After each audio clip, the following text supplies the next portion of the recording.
Hi students, I'm Alekia. I'm your new madam and I'm going to deal with the subject is OBG. Today I'm going to take a topic in third unit of your syllabus and the topic is physiological changes during the pregnancy. So let us see what are all the changes which will take place in the pregnancy. So in that we'll see according to the system. So let us see the urinary system, gastrointestinal system, the changes occurs in the metabolism and the skin changes during the pregnancy and the breast changes during the pregnancy and changes in endocrine system and changes in cardiac system. So let us see the systems one by one. So let us see the changes in genital tract. So in genital tract, we'll see the uterus. So in uterus, the non-pregnant women, solid structure weighing with a cavity of 10 ml or less. So here in non-pregnant state, the uterus weight about only a 10 ml. And during the pregnancy, thin-walled muscular organ and total volume of the content of the term is about 5 to 20 liters. So during the pregnancy, the uterus weighs about 5 to 20 liters and it is a very thin-walled muscular organ. And increase in the uterine weight. Prior to pregnancy, about 50 to 60 grams and at term, the uterus is about 1000 grams and also it will increase in the size of the uterus. So you can see the in first trimester, that is from 0 to 12 weeks and the second trimester 13 to 28 weeks and third trimester 29 to 40 weeks. So these are the changes which will take place according to the trimesters. So come to decidua. So the decidua and the trophoblast produces the relaxin. So here the decidua means it is a very thick layer of the mucous membrane which lines the uterus during the pregnancy. So this decidua and trophoblast produces the relaxin. So here the relaxin is the hormone which will help in the relaxing the ligaments of the pelvis and also widens the cervix. And the myometrium in early pregnancy, the hyperplasia and the hypertrophy of the myometrial cells.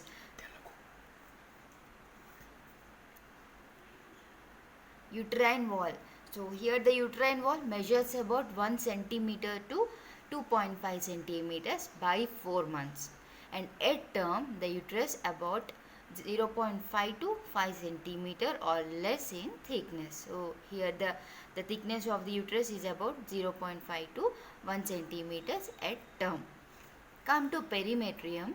The perimetrium is a round ligament. It provides anterior support to uterus and prevents the friction. So here the perimetrium, the main function of this perimetrium is it support and prevents the friction of the uterus. Then come to contractility. In contractility, the first trimester, the irregular and the painless contractions will take place. And in the second trimester, what happens? The Braxton Hicks contraction will take place. So here the Braxton Hicks contraction is nothing but the mother can feel both the contractions as well as the relaxation of the uterine muscles. So and late in pregnancy, it causes a discomfort and also accounts so-called false labor. So in late pregnancy, what happens? The mother can have the false labor pains. And let us see the changes in uterine shape and size. So the first few weeks, the uterus will have the pear shape. And as pregnancy advances, the fundus assumes a more globular form. So in first few weeks, you can see the uterus in a pear shape, and the pregnancy advances, it becomes a globular form. By 10th week, the uterus is about the size of an orange.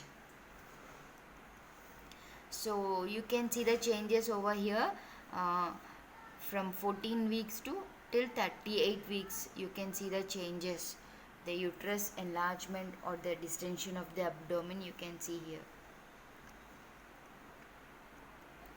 So at the 12th week of pregnancy, the size of grapefruit rises out of the pelvis. The 16th week of pregnancy, the uterus is spherical in shape. The isthmus and the cervix develop into the lower uterine segment, which is a very thinner and contains less muscles and blood vessels. So at the 20th week of pregnancy, the uterus becomes more cylindrical or ovoid in shape and has a thicker and more rounded and dome-shaped fundus. So at the 20th week of pregnancy, the uterus becomes very cylindrical and also or ovoid in shape and has a very thicker and more rounded and become dome-shaped fundus. So at the 30th week of pregnancy, the fundus can be palpated midway between the umbilicus and the xiphisternum. So at the 30th week of pregnancy, you can feel the resistance or the fundus between the umbilicus and the xiphisternum. So at the 30th week of pregnancy, the uterus reaches the level of the xiphisternum. The upper segment muscle contractions increase in frequency and strength. So here the 30th week of pregnancy, the uterus, you can feel the uterus at the level of the xiphisternum, and also the upper segment muscle contractions increase in frequency and strength.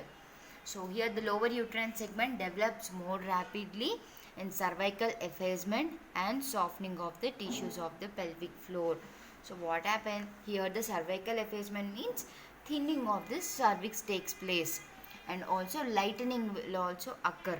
So lightening is nothing but the presenting part of the fetus descends into the maternal pelvis, is called as a lightening. So here you can see the changes according to the month. So here the uterus, and in the 3rd month, here it is 4th month, 5th month and 6th month and 7th month and 8th month and 9th month. So at the 9th month you can feel the uterus at the xiphisternum. So let us see the uteroplacental blood supply, how the blood supply will take place.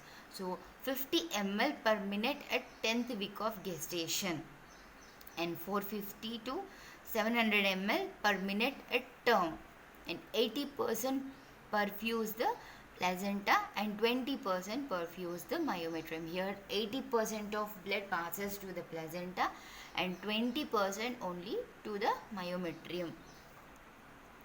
So let us see the cervix. The cervix remains firmly closed. So cervix is firmly closed and it is about 2.5 centimeters long. So the vascularity is increased and responsible for bluish coloration. What happens when the vascularity, when the blood supply is very increased, so it will result in bluish discoloration. So what happens when bluish discoloration, it will result in softening of the cervix. So this softening of the cervix is called as a Gödel sign. So you can see here the mucus plug. The mucus plug is the nothing but the mucus plug where it accumulates a mucus and blocks the opening of the cervix here.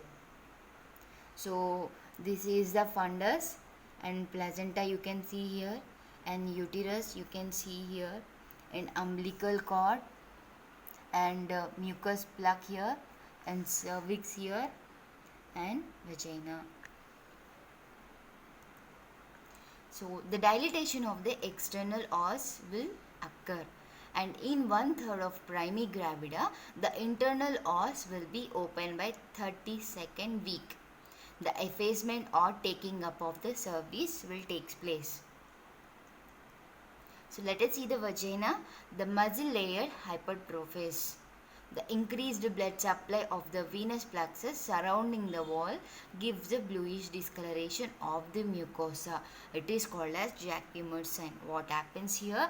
The muscle layer get hypertrophies, and also the increased blood supply which will result in bluish discoloration of the mucosa. This bluish discoloration of the mucosa which is called as a Jacquemus sign.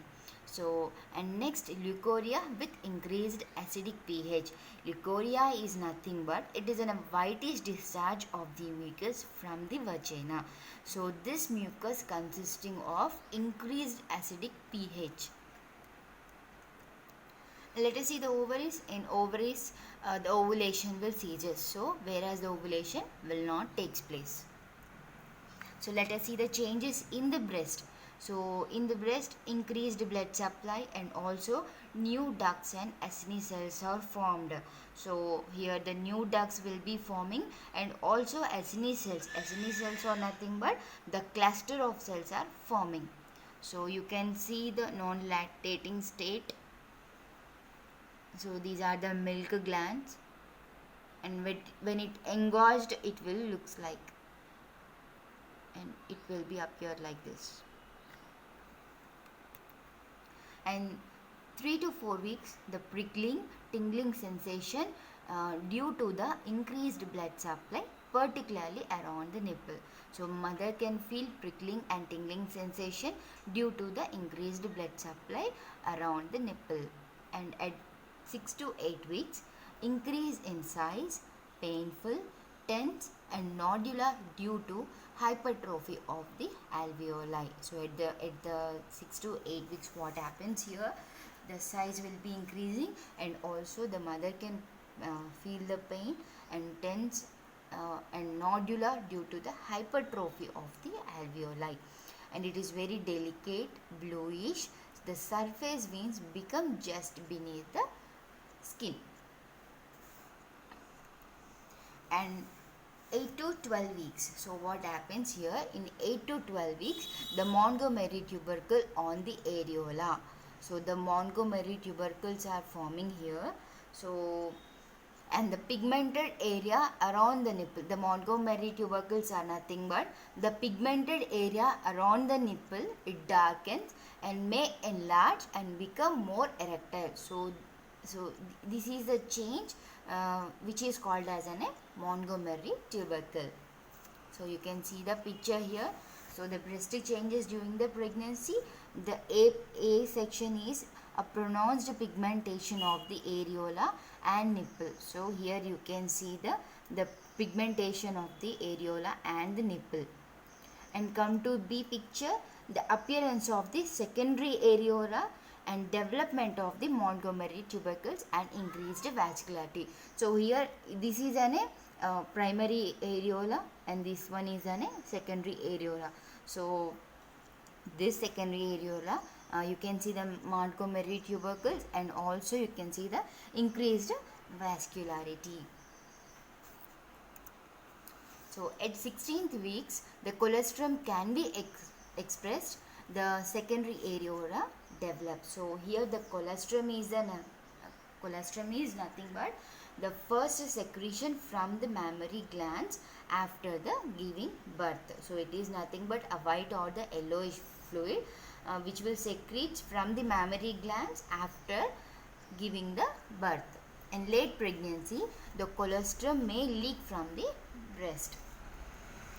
So let us see the skin changes during the pregnancy.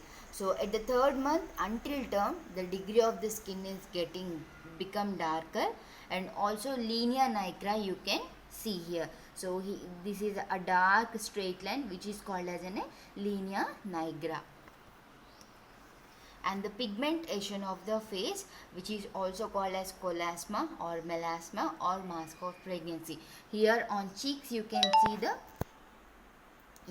the pigmentation over the cheek, and this is called as a chloasma or melasma or mask of pregnancy. So the next sign is the stria gravida appear as a red stripes changing to glistering silvery white lines approximately 6 months after delivery. So what happens here, the stretched mark lines or the silvery glistering white lines, which is called as a stria gravida, rises in temperature, and pregnant women feel the heat and often sweat. So here the pregnant women can feel the heat and often sweat. So you can see the symptom, this symptom also, the palmar erythema, the mother may have also have this symptom. And let us see the changes in cardiovascular system. In cardiovascular system, the heart enlarges by 12%. So during the pregnancy, the heart enlarges by the 12%, and distension of the heart chambers. So the heart chambers also get distended, and the heart is displaced upwards. So the heart displaces upwards due to the distension of the uterus.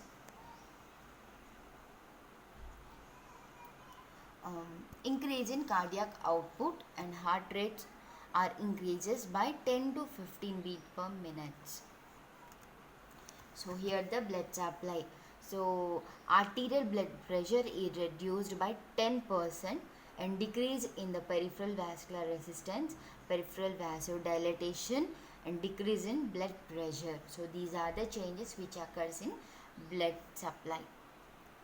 And when the mother is in a supine position, which can decreases the cardiac output, and the blood flow to the lower limb is slowed, and poor venous return, and increased venous pressure in the legs, and renal blood flow increases.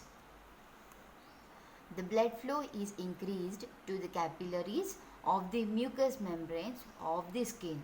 So here what happened, the blood flow is increased to the capillaries of the mucous membranes in the skin, and iron demand increases from 2 to 4 mg per daily. And changes in the respiratory system. So in changes in the respiratory system, the first point is increase in pulmonary blood flow.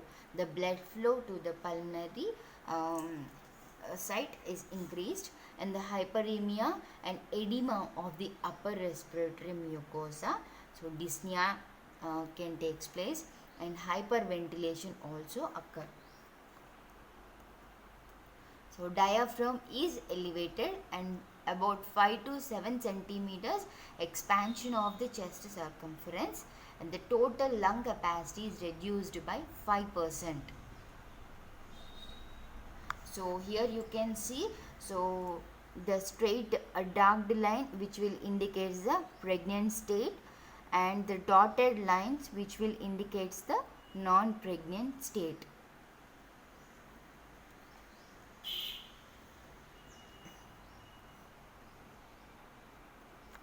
The changes in the urinary system. The kidneys increase in weight and lengthen by 1 centimeter. So in urinary system, the kidneys they increase in weight and also lengthens by 1 centimeter. The ureters dilates and lengthens. At 4th month of pregnancy, the bladder is lifted.